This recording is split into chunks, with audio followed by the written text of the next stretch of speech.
What's going on, guys and gals? Just sitting at home this afternoon and I'm watching various videos. Hey babies. I'm watching various videos on get home bags, and I can't help but think on how obnoxious the majority of these videos are. I'm watching videos and I see people carrying hatchets, and they're carrying 6 ways to start a fire, and bivvies, and folding saws, and fire extinguishers, and it just drives me crazy that people think they need that on their walk home from work. Every ounce counts. Don't carry stuff that you don't need. Excuse you, nobody invited you up here. I don't know if y'all could see this, but say hi. Hi. So, anyway, I'm getting sidetracked here by my dog. So, the majority of Americans, when I say majority, I mean 75% of us live within 15 miles of home. And how long does it take you to walk 15 miles? Think about it. What challenges are you likely to face on your 15-mile walk home? Print out a local map. Draw multiple routes. What is the longest possible time you would think? Factor in civil unrest or calamity or natural disaster, and how much longer would it take you? Now, a 15-mile walk in perfect conditions will take the average human 5 hours. So what do you need in 5 hours? 75% of us can walk home in 5 hours. 50% of us can have a 10-mile commute, which means you'll be home in 3 hours and 20 minutes walking at average speed. And I'll tell you what, if something's going down, I'm probably going to be walking at slightly above average speed. But time of day, the heat of the day, the cold of the day, inclement weather, alternative routes, detours, all this stuff can slow you up. But honestly, even if, myself included, if my walk home is expected to be 3.5 hours, I can budget for 10 and still carry not even close to the amount of crap that most of these people are carrying. I mean, the more you know up here, the more you need down here, right? So anyway, I'm going to keep this video shorter than most, or shorter than some, and let's get on with it.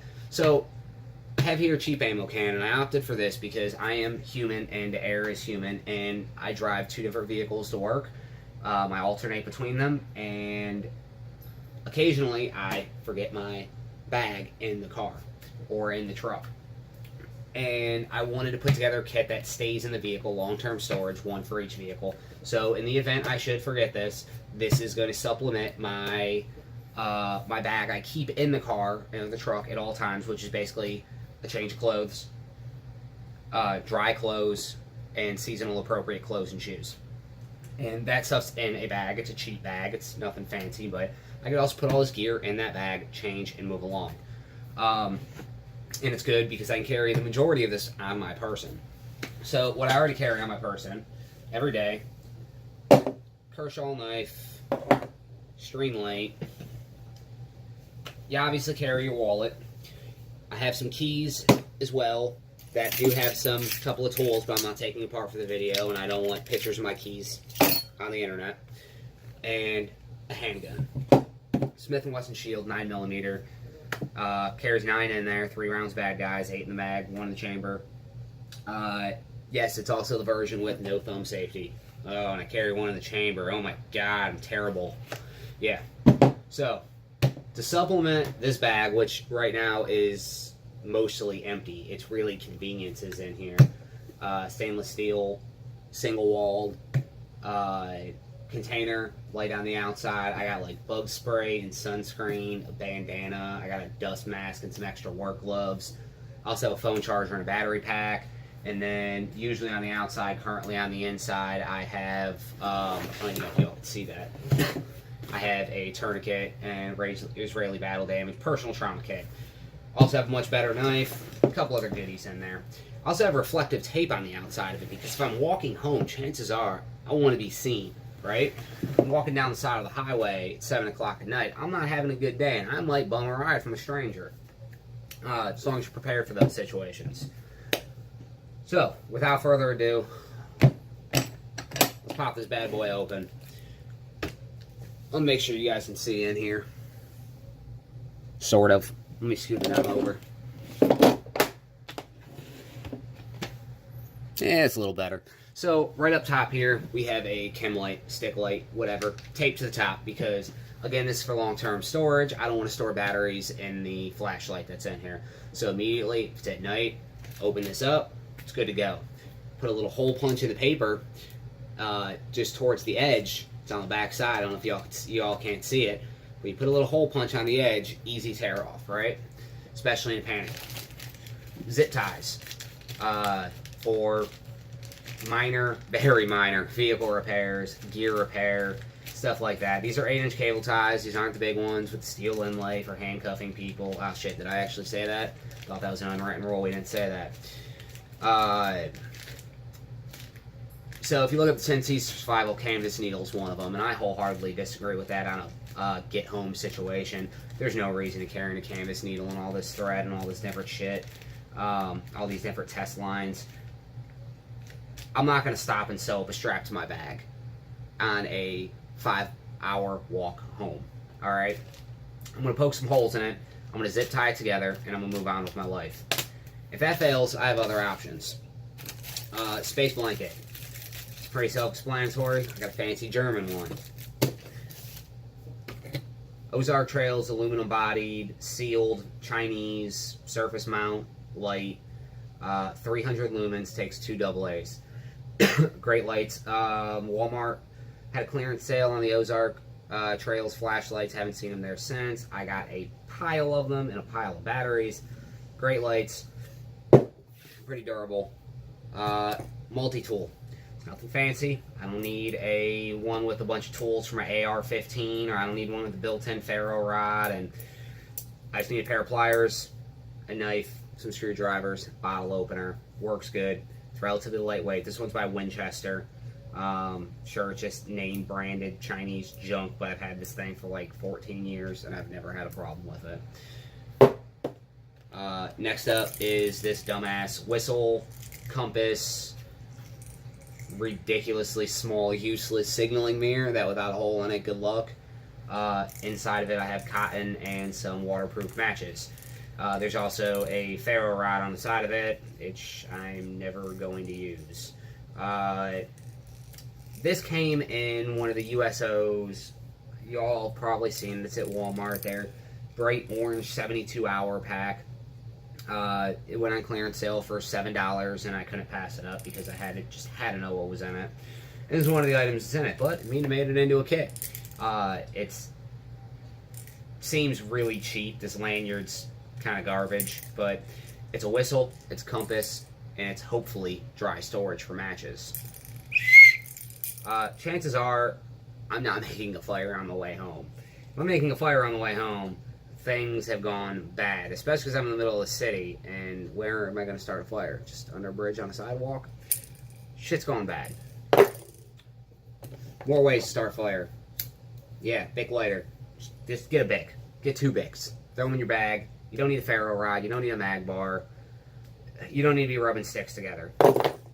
Most of the time. 75% of us don't. Paracord.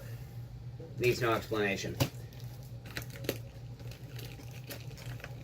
Mini Sawyer water filter. Definitely thought about not putting this in here, but I gotta keep one of these in every bag because water is just so important, and the Mini Sawyer will actually screw onto the top of a standard bottle of water, and that's fantastic. You know, I mean, if you live in the city, you can find empty bottles of water anywhere, and get some water and be able to filter it.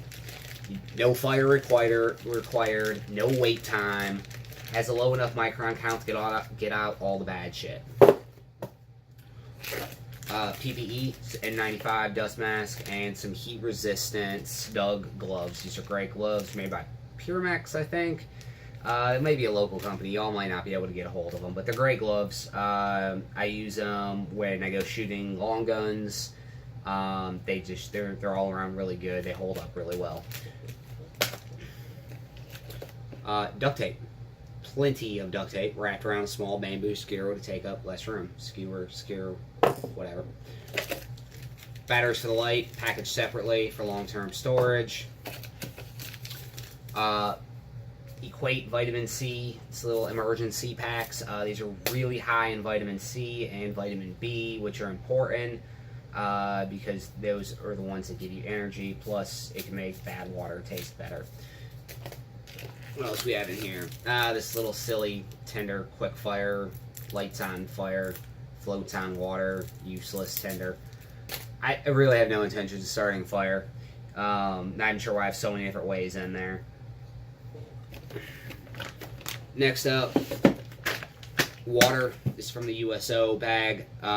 This is essentially a bottle of water. Each one of these are like 4.2 ounces. I have 3 of them, so it's like a 1/10 of an ounce short of your standard bottle of water, but I like the profile of it better than sticking a bottle of water in here.